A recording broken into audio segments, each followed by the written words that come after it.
Hello friends, എല്ലാവർക്കും എൻ്റെ പുതിയ വീഡിയോയിലേക്ക് സ്വാഗതം. ദേ പച്ച കളറുള്ള ജംസ് മിഠായി പോലെ കിടക്കുന്ന ഈ സാധനങ്ങൾ എന്താണെന്ന് ആർക്കെങ്കിലും മനസ്സിലായോ? ഇത് ഒരു തരം പാവയ്ക്കയാണ്. ആരെങ്കിലും കണ്ടിട്ടുണ്ടോ? ഉണ്ടെങ്കിൽ കമൻറ്റ് ചെയ്യാം കേട്ടോ. ഇത് കാട്ടിൽ നിന്നും കിട്ടുന്ന ഒരു തരം പാവയ്ക്കയാണ്. ഇത് സാധാരണ പാവയ്ക്കയുടെ അത്ര വലിപ്പം ഉണ്ടായിരിക്കില്ല, ഇത്ര വലിപ്പമേ ഉണ്ടായിരിക്കുള്ളൂ. അതുപോലെ തന്നെ ഭയങ്കര കയ്പ്പാണ്. സാധാ പാവയ്ക്കയുടെ കാട്ടിലും ഭയങ്കര കയ്പ്പാണ്. ഞാൻ ഒന്നെടുത്ത് വായിലിട്ട് നോക്കിയിട്ട് തന്നെ എൻ്റെ പൊന്നോ കഴിച്ചിട്ടെടുക്കാൻ പറ്റുന്നില്ല, ഭയങ്കര കയ്പ്പാണ്. അപ്പോൾ ഇത് വെച്ച് നമ്മളൊരു ഉപ്പേരിയാണ് ഉണ്ടാക്കാൻ പോകുന്നത്. വളരെ സിമ്പിളായിട്ട് തന്നെ ഉണ്ടാക്കാൻ പറ്റിയ ഒന്നാണ് കേട്ടോ. അപ്പോൾ നമുക്ക് സ്റ്റാർട്ട് ചെയ്യാം. ആദ്യം ഇതൊന്ന് അരിഞ്ഞെടുക്കണം. ഇതേ ഞാൻ ചെറുതായി ഇതൊക്കെ ഒന്ന് അരിഞ്ഞെടുത്തിട്ടുണ്ട്. ഈ ഒരു പരുവത്തിൽ അരിഞ്ഞെടുക്കണം. എനിക്ക് വളരെ കുറച്ചേ ഇത് കിട്ടിയുള്ളൂ കേട്ടോ, അപ്പോൾ കുറച്ചേ ഉള്ളൂ. ഇനി ഇതൊന്ന് തിളപ്പിച്ചെടുക്കണം, കാരണം ഇത് നല്ല കയ്പ്പുണ്ട്. സാധാരണ പാവയ്ക്കയുടെ പോലെയല്ല, അതിലേറെ കയ്പ്പാണ്. അപ്പോൾ നമുക്കിതൊന്ന് തിളപ്പിച്ചെടുക്കണം, കയ്പ്പ് പോകാൻ വേണ്ടിയിട്ട്.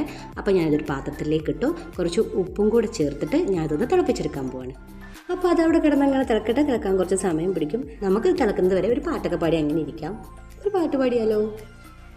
മധുരിക്കും ഓർമ്മകളെ മലർ മഞ്ചൽ കൊണ്ടുവരൂ, കൊണ്ടുപോകൂ ഞങ്ങളെ ആ മാഞ്ചുവട്ടിൽ. മധുരിക്കും ഓർമ്മകളെ മലർ മഞ്ചൽ കൊണ്ടുവരൂ, കൊണ്ടുപോകൂ ഞങ്ങളെ ആ മാഞ്ചുവട്ടിൽ.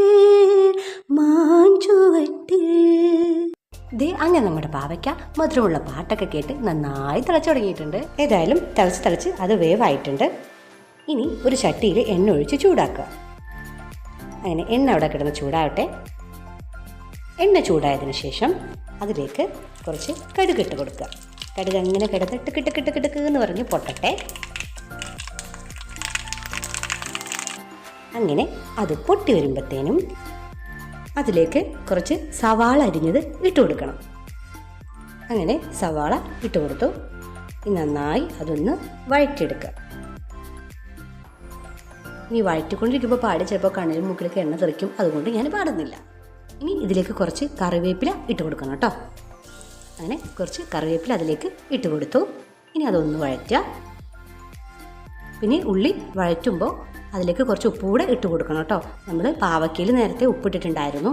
അപ്പോൾ ഉള്ളിയിലേക്ക് വേണ്ട അത്യാവശ്യം ഉപ്പ് ഇട്ട് കൊടുക്കുക. എത്രയാണോ വേണ്ടത് അത്ര ഉപ്പ് ഇട്ട് കൊടുക്കുക. ഇനി ഇതെല്ലാം കൂടെ നന്നായിട്ടൊന്ന് വഴറ്റിക്കൊണ്ടിരിക്കുക. ഇനി ഇതൊക്കെ നന്നായി വഴന്നതിന് ശേഷം അതിലേക്ക് നമ്മൾ നേരത്തെ തിളപ്പിച്ച് വെച്ചിട്ടുള്ള പാവയ്ക്ക ചേർത്ത് കൊടുക്കണം. അങ്ങനെ നേരത്തെ പാട്ടം കേട്ട് തിളച്ച് വേവായിട്ടുള്ള പാവയ്ക്ക ചേർത്ത് കൊടുക്കുക. എന്നിട്ട് ഇതെല്ലാം കൂടെ നന്നായിട്ടൊന്ന് മിക്സ് ചെയ്യുക കേട്ടോ. പിന്നെ ഇതിലേക്ക് 2 പച്ചമുളകും കൂടെ ഇട്ട് കൊടുക്കണം കേട്ടോ. നമുക്ക് എത്രയാണോ എരിവ് ആവശ്യമുള്ളത് ആ ആവശ്യത്തിനനുസരിച്ചുള്ള പച്ചമുളകും കൂടെ ഇതിലേക്ക് ഇട്ട് കൊടുക്കണം. ഞാനിതിൽ കാണിച്ചിട്ടില്ല അത്. അങ്ങനെ പാവയ്ക്കയും സവാളയും കറിവേപ്പിലയും പച്ചമുളകും എല്ലാം കൂടെ നന്നായിട്ടൊന്ന് അങ്ങോട്ട് മിക്സ് ആവട്ടെ. അപ്പോൾ ഇത് ഏകദേശം ആയിട്ടുണ്ട്. ഇനി നമുക്കിത് ഒരു പാത്രത്തിലോട്ട് മാറ്റാം.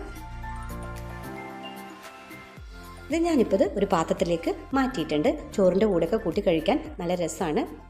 ഇങ്ങനെ ഉണ്ടാക്കുമ്പോൾ അധികം കയ്പൊന്നും ഉണ്ടാവത്തില്ല കേട്ടോ. ഇത് പല രീതിയിൽ നമുക്ക് ഉണ്ടാക്കാം. ഞാൻ സാധാരണ ഇങ്ങനെയാണ് ഉണ്ടാക്കാറ്. അപ്പോൾ എല്ലാവരും ഇതൊന്ന് ട്രൈ ചെയ്ത് നോക്കുക, എന്നിട്ട് അഭിപ്രായം അറിയിക്കുക.